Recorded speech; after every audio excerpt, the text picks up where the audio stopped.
Dans cette vidéo, nous allons voir comment dresser le tableau de variation d'une fonction. C'est-à-dire comment répondre à ce genre de questions, dresser le tableau de variation de la fonction représentée ci-dessous. C'est parti. Alors, le tableau de variation, ça sert à quoi? C'est fait pour résumer les variations d'une fonction. Il va nous indiquer quand une fonction est croissante et quand elle est décroissante. Mais ça veut dire quoi une fonction croissante et une fonction décroissante? Dans le cas d'une fonction croissante, plus le nombre au départ sera grand, plus son image le sera aussi. Graphiquement, ça va donner une courbe qui va monter.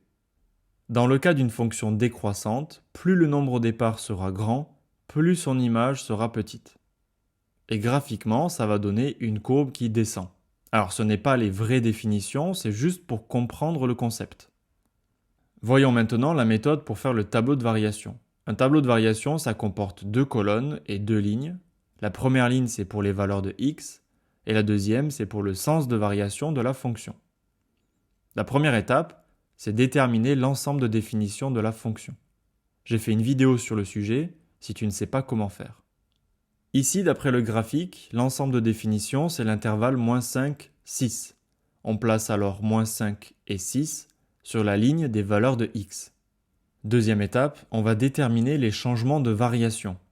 C'est-à-dire quand est-ce que la courbe s'arrête de monter pour descendre et inversement, quand est-ce qu'elle s'arrête de descendre pour monter. Et on va noter les valeurs de x pour lesquelles ça se passe. Dans notre exemple, nous avons 3 changements de variation. Il y a ici, ici et ici. On note alors les valeurs de x, on a -3, 1 et 4. On place alors ces valeurs dans la première ligne. Maintenant, on va mettre des flèches dans le tableau pour indiquer le sens de variation de la fonction.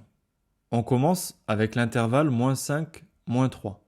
Sur cet intervalle, on remarque que la courbe descend. La fonction est donc décroissante.